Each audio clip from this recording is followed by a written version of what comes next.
Welcome to The Art Box, your podcast dedicated to exploring the vibrant art scene in Nevada and beyond.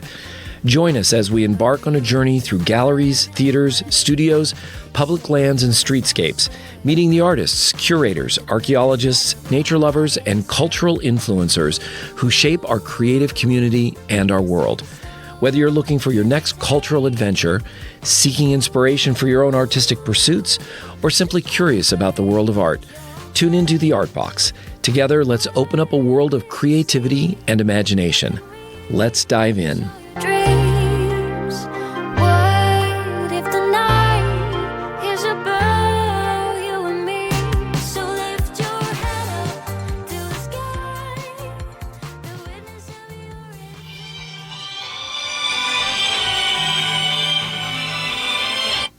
Good afternoon, Nancy. Hi, Steve. How are you? Good. How about you? Good.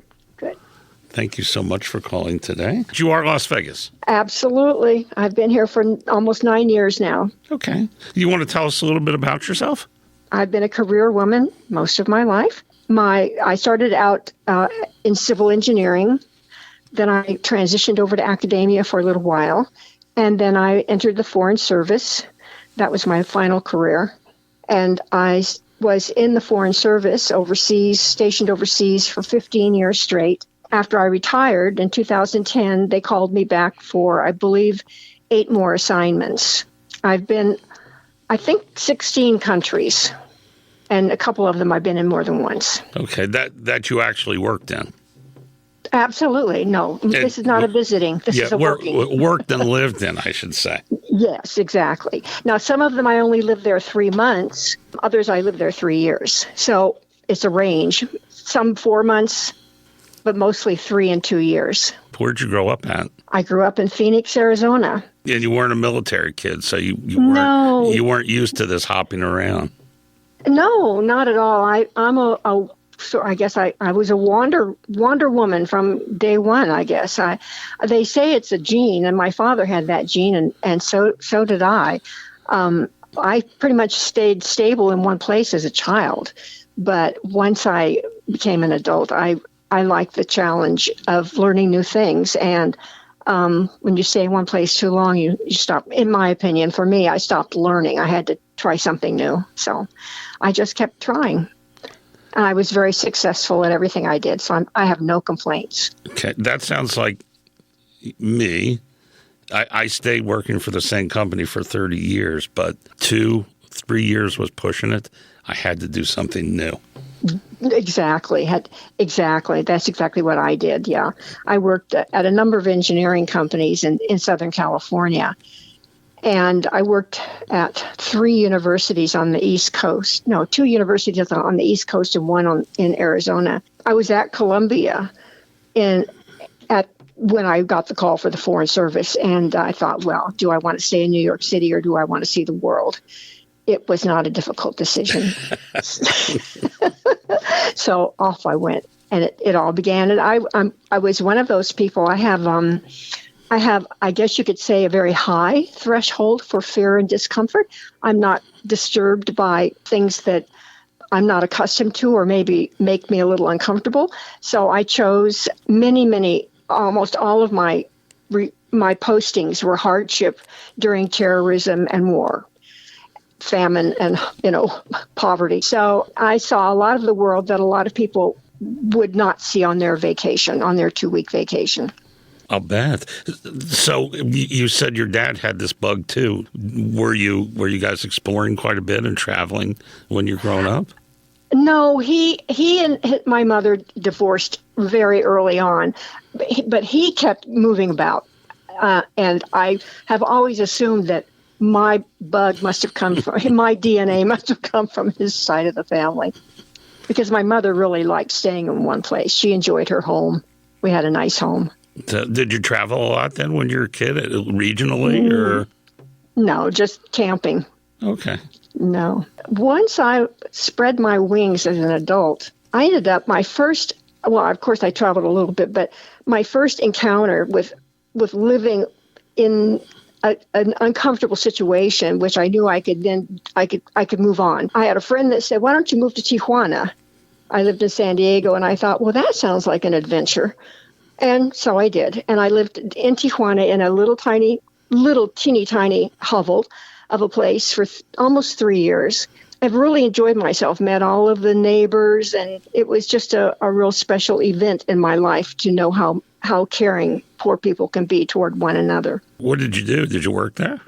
I commuted every day across the border to go back to work in an engineering company. Did you really? Boy, that's great, huh? Yeah. I've always had that desire to try something new, so I did. And I'm not so unusual. I meet a lot of young people now that want to experience the same thing.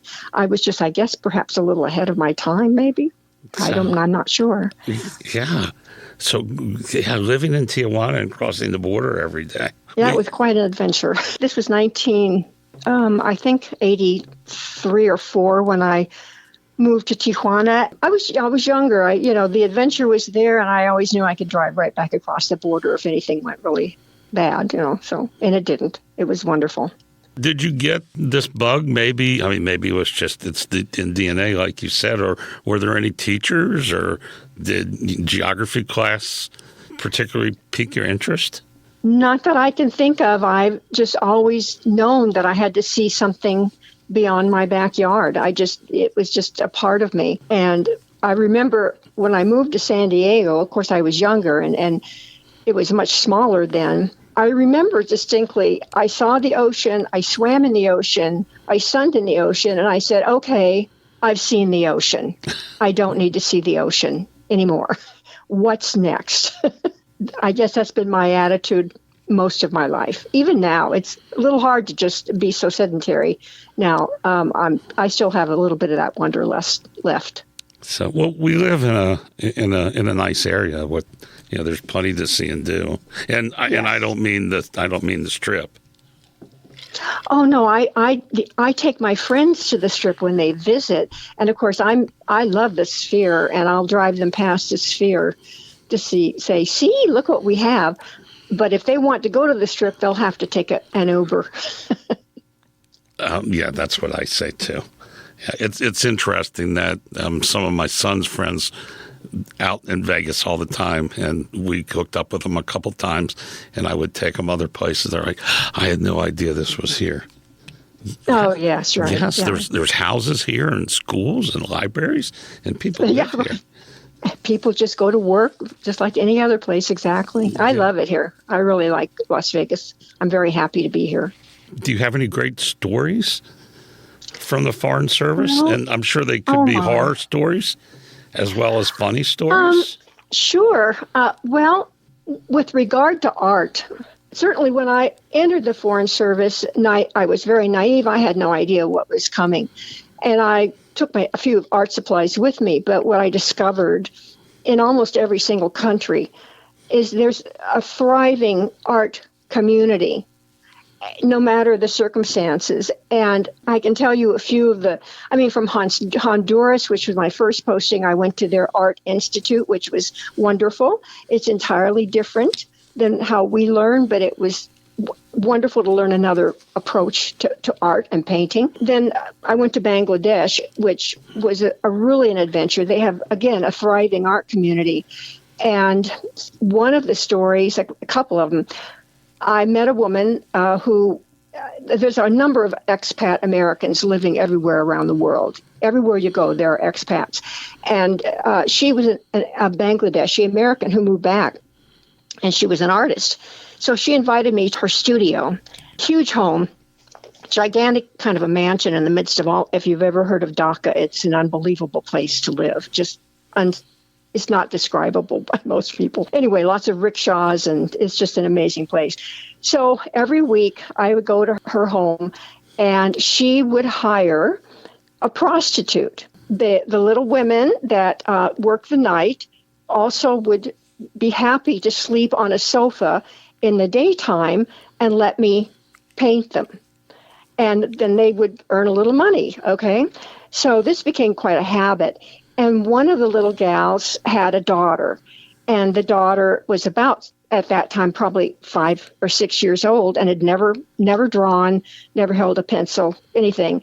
So I ordered a lot of supplies from the States and had them mailed to me. And I gave her just, coloring books and little art teachings and, pencils and colored pencils and crayons and things that she's never had.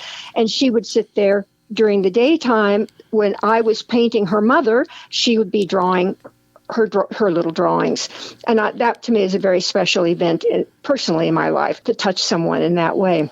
Oh, yeah, absolutely. And so young. Oh, so young, yeah. Anyway, there were lots of little occasions like that. In Estonia, I went to their art school. And again, they did not ask me, they just did it. But I don't speak Eesti is what it is called. I don't speak Estonian. And I started at the art school, and I was very happy. I don't mind not speaking the language. Art really surpasses a lot of speaking, a lot of language. You can just look and see what people are doing. Anyway, next thing I know, the school had young students who spoke English stand next to me and translate the lessons to me in English. I mean, those are things that you don't find everywhere. And the gracious people doing gracious things for others, When I was in Burundi, I was there during their war. It was quite a terrible time. I met a young artist who had nothing. But he, through it all, through the bombings and through the terrible, terrible slaughter that was going on in that country at that time, he just kept painting. And so, of course, I supplied him with a lot of art supplies so he could paint. In Burundi, the only other artist within the diplomatic community that I knew happened to have been the wife of an ambassador from a country that we do not recognize or we do not communicate with overseas while we're overseas. She was a marvelous artist, but I was not allowed to speak with her or go to her home or, paint with her. We'd look at each other from afar, knowing that we both were artists. We didn't really care about what was going on around us, but we couldn't communicate with one another. Oh, how about that? That's terrible, an artificial barrier. Yeah, exactly. To keep two humans who had so much in common. Exactly. But it is, that's part of that's part of the life overseas. So I taught art a little bit when I was in Bujumbura, Burundi. It gets boring. I mean, it's not an exciting life it's much more fun to visit a country for 2 weeks than to be there for 3 years. Well, you're expected to work. Not only work, but it's really not your culture. Yeah. Okay. I mean, you love it. The people are lovely, but they all have their families. They all understand their culture, and you are in a learning curve, and you're still just a visitor. But anyway, I taught some of the NGO workers, the non-governmental organizational workers, a little bit about art. I had a big patio, and I'd invite them over, and we'd all paint together and have quote unquote paint parties. So that's about it. I learned a lot. I studied everywhere I could go and study everywhere I was allowed to study. And every time I had any sort of a leave, an R&R, I would then sign up for courses either in Washington, France, Italy. I spent 3 weeks in Italy. So I tried to learn everywhere I went. I want to ask you about your art, but I need to circle back where you said you were posted, and I forget where that was. And there was a young artist who you were supplying with art supplies. What was his work like? Was it dark? Was it happy? Well, in a place like Burundi, which is very much cut off from the world, it was just whatever he could create. Very primitive, but not primitive as we understand primitive art as being charming, but he was self-taught. And he loved colors. He loved large shapes. And he painted his world, which is, Africa, the African world, and what he sees, the large leaves and the colorful shapes and patterns on fabrics, things like that. So, but it was very primitive. But it was wonderful to see someone who was so willing to, no matter what the country was going through, he wasn't going to give up. His home was literally a little wooden shack with a dirt floor. So we're not talking places like we have. Right. He painted on cardboard. He painted on whatever pieces of paper were available to him or donated to him. Canvas, very, very cheap canvases when you can find them.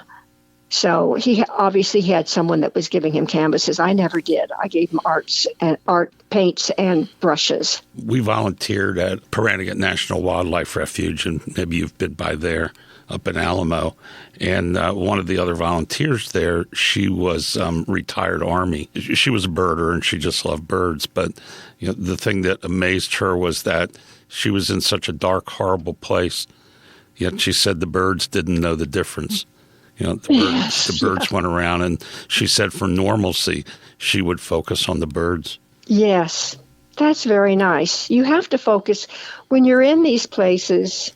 I mean, I was in Baghdad I went in 2003 when we were still the Coalition Provisional Authority before we set up the embassy. And it was extremely tense. Lots of missiles, lots of bombs, people dying. But still in all, you have no choice but to try to find that which is interesting, if not beautiful, in wherever you are that day. You just have to. And you do learn that overseas, I think, a lot more.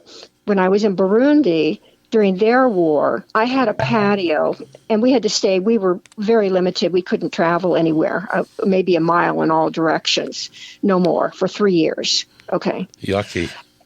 Okay, I mean, this is so different than what Americans experience, so I don't know how to explain it. Anyway, but I had a big patio, and every night these unbelievable exotic birds would flock past this patio of mine, going from the Lake Tanganyika during the daytime back to wherever they went at night. It was so amazing to watch this huge flock of different birds going across my patio every night, same time. So it was worth being home to watch. No matter what was happening, I had to see the birds.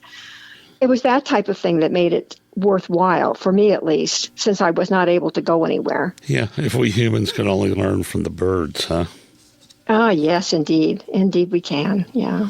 So as a young artist, I've seen your writings and you're talking about painting. What did you do as a young artist?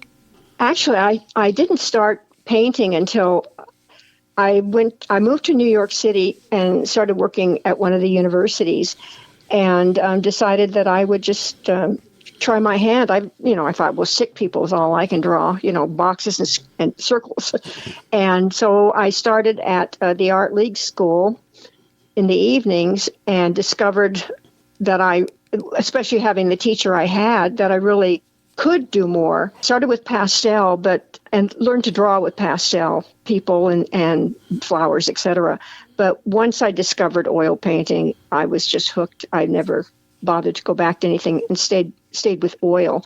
But that's where it all started, was basically New York City. From New York City, I was sworn into the Foreign Service, the Diplomatic Corps. So at that point, I had to try to learn as I traveled.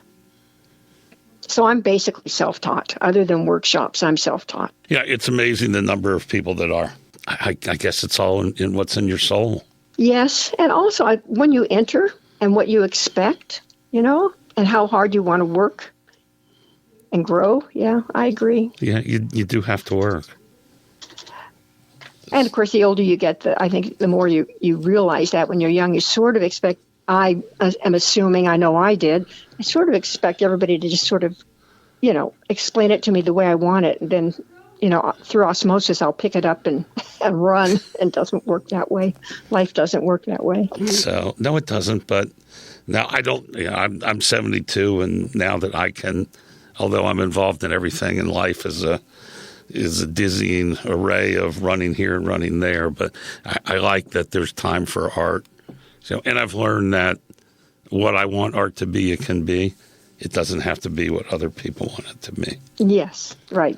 And that's what I love, especially about Las Vegas, because I've been basically classically trained wherever I went and whatever courses I took. It was toward the classical bent, and which I tend to like for my own personality. I don't seem to be able to do very abstract things. But in Las Vegas, this is a very young, burgeoning community of active, creative, thinking way outside the box artists that are enjoying the process of expanding their art life.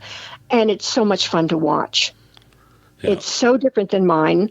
And if they were on the East Coast, it wouldn't be the same. This is definitely a Las Vegas sort of, I don't know, vibe that's going on.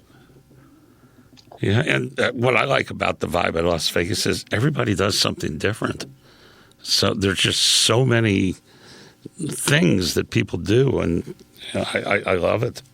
Oh, me too. Me too. It in fact, my moving here is what encouraged me to try to become a little more abstract in my painting and use a little more of the broad strokes and not worry about the edges, etc. It's been a lot more fun because I follow, of course, a lot of the artists around here, and they're doing wonderful things, and they are thinking way outside the box, which is on the East Coast, I think. It's different, you know. I mean, it's very interesting. Like, for instance, in Arizona, it seems everybody likes to buy cactuses, paintings of cactuses. It's very regional how people think in terms of buying art. And here, it's whatever you want. And I see it selling. I see a lot of artists are enjoying not a big profit. I don't think art is a big profit in some areas of life, but the profit of seeing their art go off the walls and into someone's home. Yes, there is some of that. None of mine, but there is some of that. Yeah, well, you know, that's the part of it being a new community of art, because it's here, and somehow the younger generation needs to organize, because you've got 60 million people coming here every year. I think there's a market. Yes. Well, and it's always changing. I mean, it wasn't a few years ago, there was no real professional sports here. And I heard when we first moved here, it'll never go.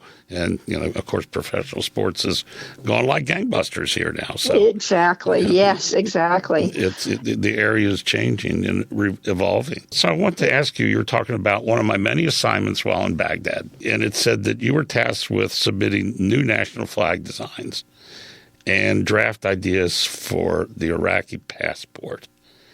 Oh, yeah. And my first thought of that was, and you just tell me if I'm crazy, but I appreciate that they asked you to do that, but who did we think we were? Well, we ran the country. This was during the Coalition Provisional Authority days, if you know the history of our going in. The Coalition Provisional Authority was there. We went in, we did not go in, we went in with the military, and we set up the CPA, the Coalition Provisional Authority. And it was for the most part, under the administration of L. Paul Bremer. At that time, we literally ran the country.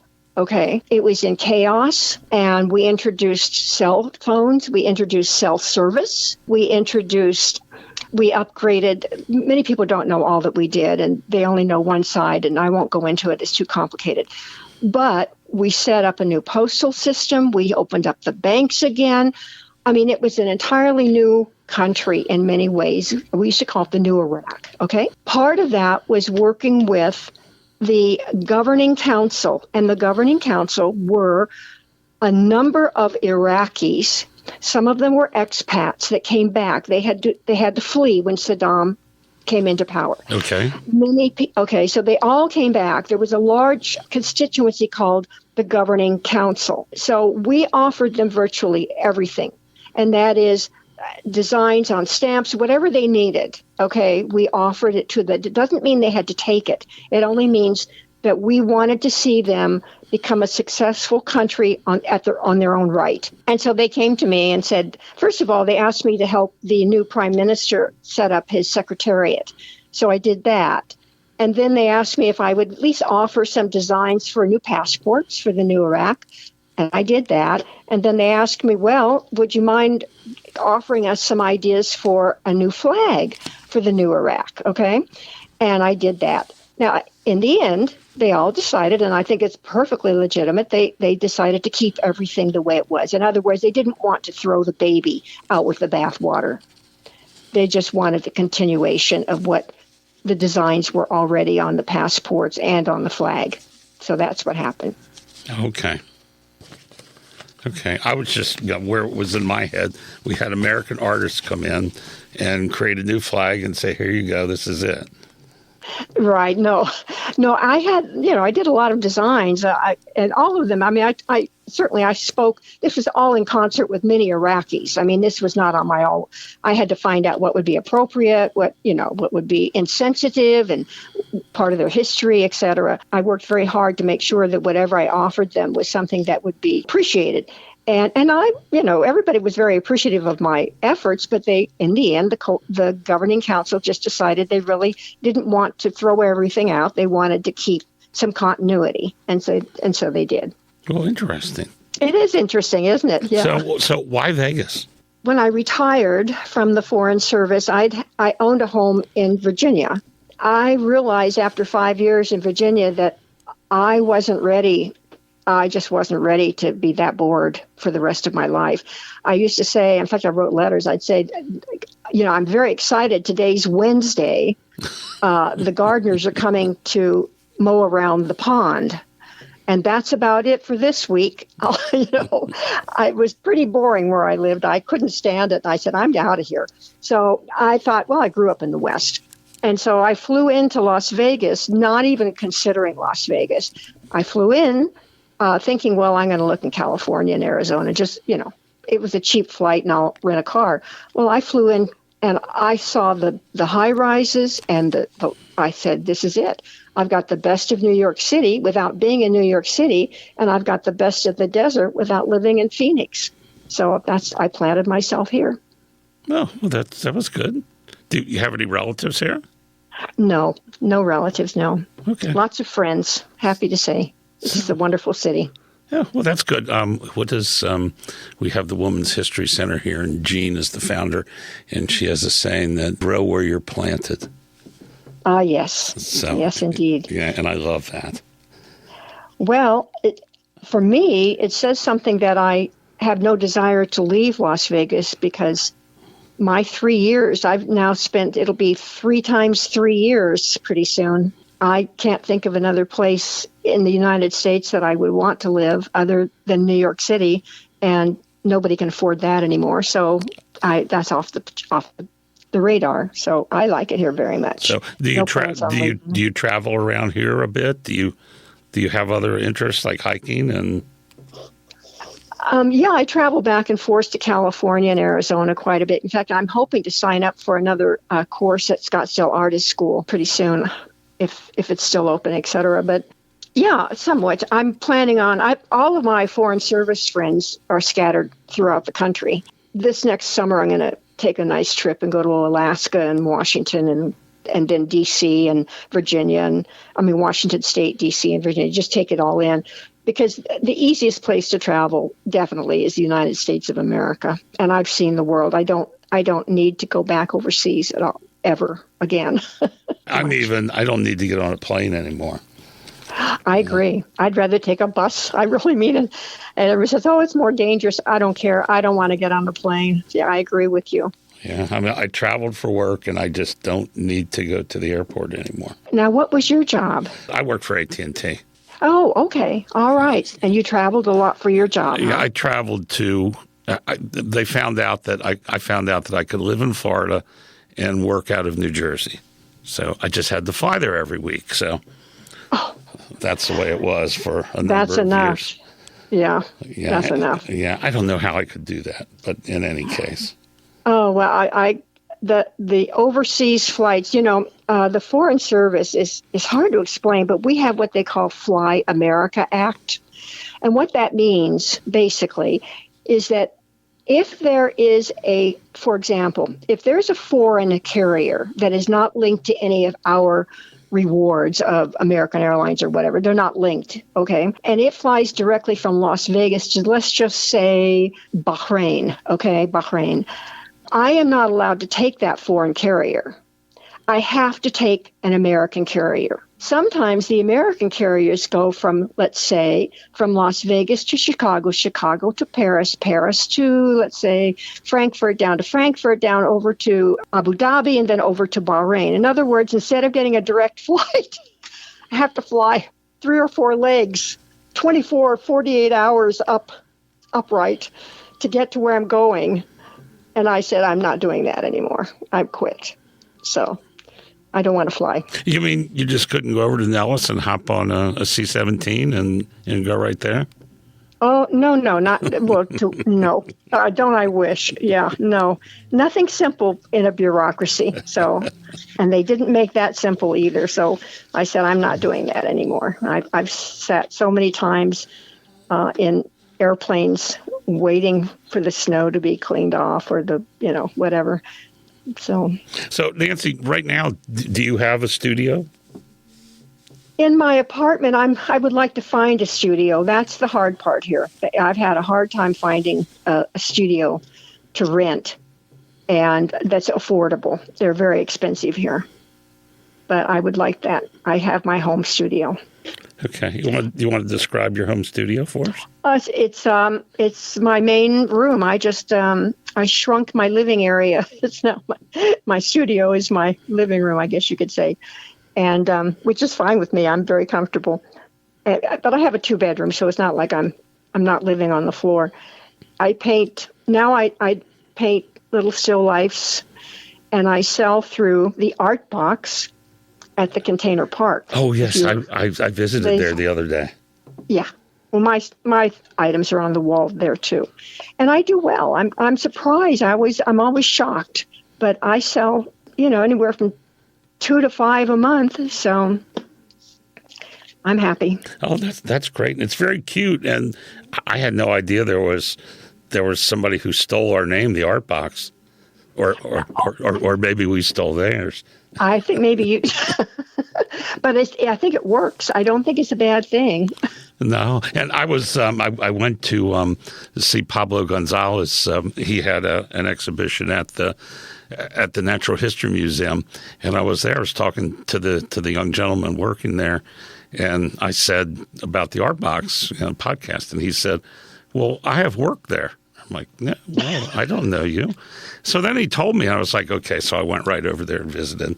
And the lady who owns it wasn't there, but the lady who was there was very nice, and I bought some stuff. And oh, how nice! Yeah, it was nice. And I took some pictures and posted it. I went to the Art Box. Yeah, there are two. I always thought you knew that, and but it's a nice. She's very successful. She's got a wonderful spot. And she's so engaged in the community. Lizelle is just a delight. She's a real gift to this community. Yeah, I hope to interview her sometime, but I haven't heard back from her. But I will keep trying. Yes, too. Yeah, she's busy. She's a busy woman.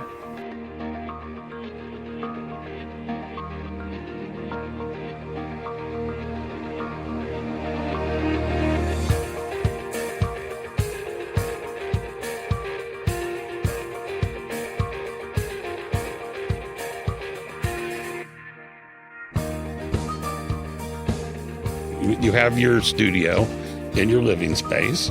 Do you find when you're drawing or doing art painting, do you like it quiet? Do you listen to music? Oftentimes I just like it quiet, but once in a while I'll listen to music. Yeah, I like it quiet. I'm retired. I should be able to find quiet. So I figured I'd start asking other people, how do you find quiet? I think it's just part, again, that's something, your DNA. For me, I don't watch television in the daytime at all. So I don't know. I find so many things to keep myself occupied. Other than I listen, if I'm not painting, I cannot paint and listen to books on tape. There's no way, because I'm so busy. I won't listen to the chapter, or I won't pay attention to the painting. So I guess that's why I like quiet. But I do like books. If I'm not painting, I'm listening to books. That's about it. I just don't have a lot of noise. I don't like a lot of noise. It's interesting. There's an interesting book by an author whose name I think is Polish, and it's impossible to pronounce. It's very difficult. But the name of the book is called Finding Flow. It describes how somebody who gets involved, like their hobby, or writing, art, painting, writing, reading. Before they know it, their mind has clicked the world off, and you're so focused that you've just passed 3 or 4 hours, and you look up the clock and you go, I had no idea. How did that happen so quickly? And it's called the flow, your inner flow, which is also, I guess, the same feeling you get when you meditate. But anyway, it's a wonderful feeling, and that's, I guess, maybe why I like the silent. My day goes by very quickly. I've been now retired full-time. I quit going over after Saudi Arabia, which was in 2020, I think it was. I'm so busy with things that keep me occupied in my retirement that I just don't need a lot of noise. Maybe I need more time to get organized. I'm so far behind with everything. I just recently got a book somebody was telling me about, Building Your Second Brain. And I don't have time to read it. Yeah, I understand. Yeah, so there you go. Do you read, Nancy? I listen to books now more than I read. Yes, I do. I just finished one of the Mishners, and I write a lot. I belong to a wonderful, wonderful writing group, which I'd like to plug on this. Oh, yes, absolutely. They're the best in this city, in my opinion. That's because I like them all so much. But it's called Sin City's Writers Group. Oh, I've heard of them before. There are many published authors, really well-rounded group. I love them. I write as much as I can, and they, of course, the group critiques it. I like writing very much, and I'm trying very, very hard to write my own little memoir of my travels overseas, which is not as easy as it sounds, but I'm trying. Oh, I bet, but that sounds so interesting. So that's in your mind to do. How much time do you spend on it? A day, a week? Lately, I've been spending more time on it than I've been painting. So I would say this past couple of weeks, it's been, 4 or 5 hours every day. Wow, and that's then great. But then I'll go, wait a minute, time to take a rest. And I'll move away from it for a while because my mind, you grow tired of it. You go, have I already written that? Or is that what I want to say? Or maybe I should think about this later. So, I just put it off for a while longer. But I just read part of it to the group. By the way, I'm very proud of myself. One of my stories that I wrote, it was chosen for honorable mention with Writer's Digest with their international contest. So it took me, my joke is, it only took me 40 years of entering contests to finally get recognition. Well, that's fabulous. And you'll give us, is it out there? Is there a link?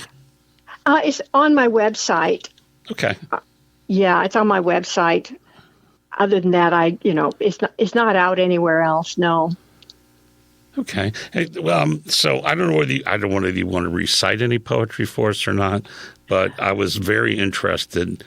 The poem you based on a photo you took while living in New York City, and you're talking about that there was an open bar, open to the sea air. Oh my goodness. Yeah. That was really, for me, that kind of stunned me because I was such a sightseer when I first moved to New York City. And I went to Coney Island on one of the subway trains, and here's this bar open. It was like, I don't know, 7 or 8 o'clock in the morning. It was an amazing photograph, I think, because I couldn't believe people really live their lives like that. You want me to read that? If you'd like to. Sure. It reminds me so much. There was a time when I worked for AT&T, and I was younger, and I went to work in Maryland along the shore, and there was a place we would go to for breakfast. And I'd go there for breakfast, and the bar would have 5 or 6. I don't think there was ever any women there, but 5 or 6 guys, and they were drinking away. At 7 in the morning. Yeah, it really surprised me. 7 in the morning, and the looks on there. Did you see the photograph by any chance? No, I didn't see the photograph. I'll send you a picture after I read it because that's what really got me going on it. It was like, I can't believe it. It's entitled, It's Morning. It's morning, and you beckon. Beckon me. If you don't, I feel hate. Hate me with your liquid, or I am empty. Empty your warmth so I can feel your sweetness. Sweetness saturates my cells with joy. Joy soon turns to bitterness, only temporary. Temporary memories pierce me with my truth. Truth makes me love you, hate you, love you. Anxiety. Anxiety is replaced with your warmth, your passion. Passion comes only after you numb my core. Spirit. Spirit daily releases and slowly dies. Fear. Fear of losing you is my nightmare, my horror. Horror dies when I inhale you and make peace. Peace arrives when I am alone with you. Solitude. Solitude when sipping your elixir. I forget. Failure. Failure of the past erased by the future. Future dreams centered on never being alone. Alone you are cruel, yet I still drink. Drink, you quickly enter me. Now you are my past, swallowed, swallowed and gone. Yet I need you so. Dead, dead to life means I need more. More and more I drink. I await drunk. I love that. And, well, thank you. That took me back to my picture of going into that bar at 7 a.m. for breakfast and seeing those people there. And I didn't think much about it until now. And, what kind of life they were having. And it's confusion. And it's just, I love that poem. Thank you very much. Well, thank you. My goodness. Well, there's a photo on my website of them. I just didn't put the poem in it, I don't think. Sure. So turning towards the future, what excites you about your art? That's interesting because at the moment, not much. I think I want to go back to painting portraits. I don't find a lot of joy in painting flowers and roosters, and I've never liked landscapes. I want to go back to portraits. So I'm looking at taking a course again and kind of warming up, realizing that there will be no market here in Las Vegas for portrait painting, but it's okay. I want to chronicle all of the people I met when I lived overseas. I've got hundreds of photographs of the people from around the world that I've taken pictures of, and I'd like very much to get them on canvas. Oh, I bet. I can only imagine the pictures you've taken. Yeah, they're pretty wonderful in my book. Yes. But, of course, I have the memories to go with them. I can say to myself, I remember the day I took that and where I was and how they smiled and et cetera. Oh, yeah, I love that. Linda, who's not here today, she paints portraits. A couple years ago when we were starting this, we met some homeless people who happened to always be in the library. She got a picture of one of them. She finally painted it recently. And now she's pretty much focusing full-time on portraits of people who are homeless. Well, that's very interesting. I've often thought of that being a project, and it might be something worthwhile. Maybe Linda would like to talk with me. It might be a way to raise some funds or something for an organization. I'd be interested. So we have feelings for these people. They're not invisible. No, exactly. I do too. I have strong feelings for them, and I have to admit I would love to paint some of them. That's for sure. Last question we ask every guest, and I'm missing Linda today because Linda, she's the master of really good, heartfelt questions, and I'm not. But what's inspired you this past week? That's interesting.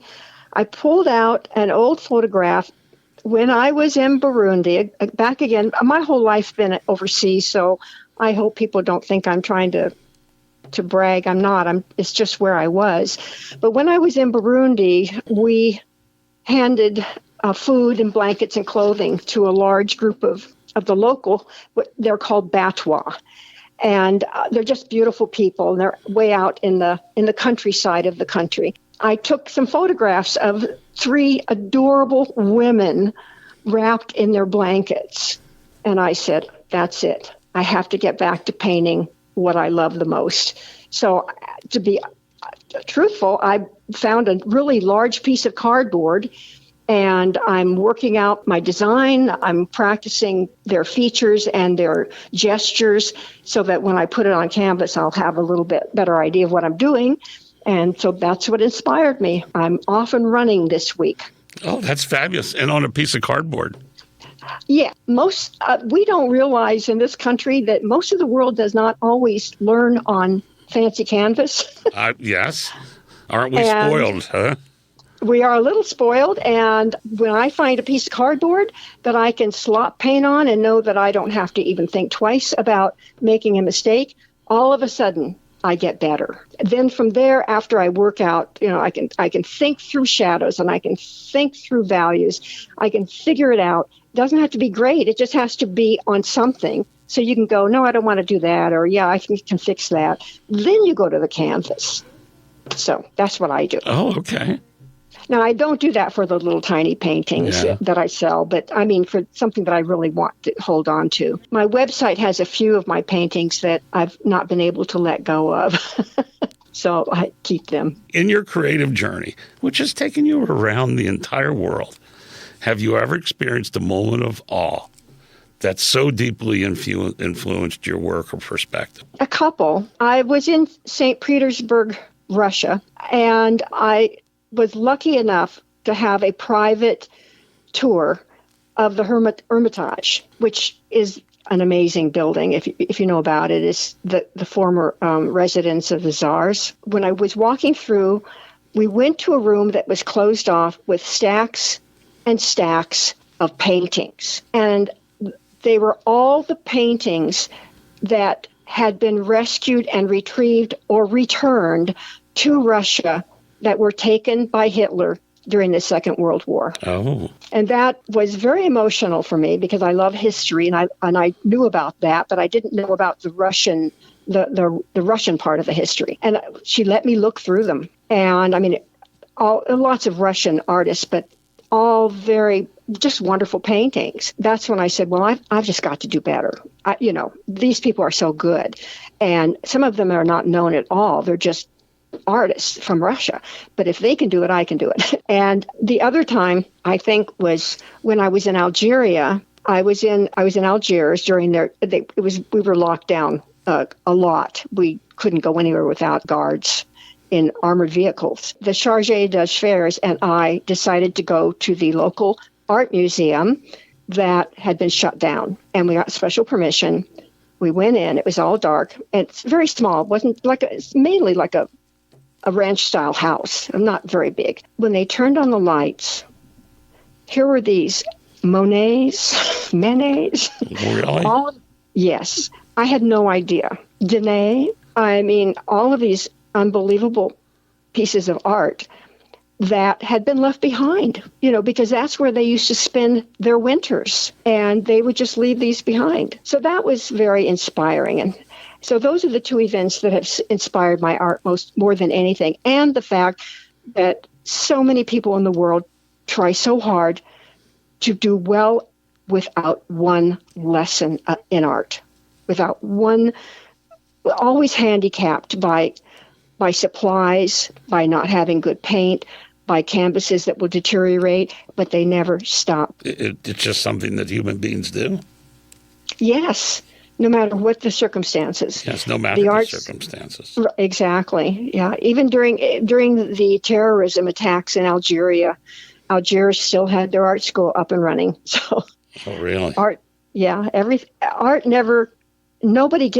never gives up. It's just an amazing drive in humanity. Nancy, thank you so much. I really appreciate it. You're amazing. You have such a great story. We could probably talk for 5 or 6 hours, but I'm not Joe Rogan. So. No, and I'm not good at this, so I appreciate the time. Oh, you're fabulous at it. So I'm sure people will want more. Oh, well, they can look at my website. I'm happy. May I give the website? Oh, yeah, give the website, because I'll also put the link up in the show notes. And if anybody out there is a website designer who wants to do it for free, I'll take the offer. Because it's not great. It's my own design. It's Nancy, Nancy dash ALAIN .weebly.com. So, Nancy, thank you very much. It's only Monday. Have a wonderful week. Well, thank you so much. This has been a lot of fun. All right, Nancy. It's been a lot of fun for me, too. And I learned something every time. You have a wonderful rest of the week. And you, too. Thank you, and happy Thanksgiving. You, too. Bye. Bye-bye.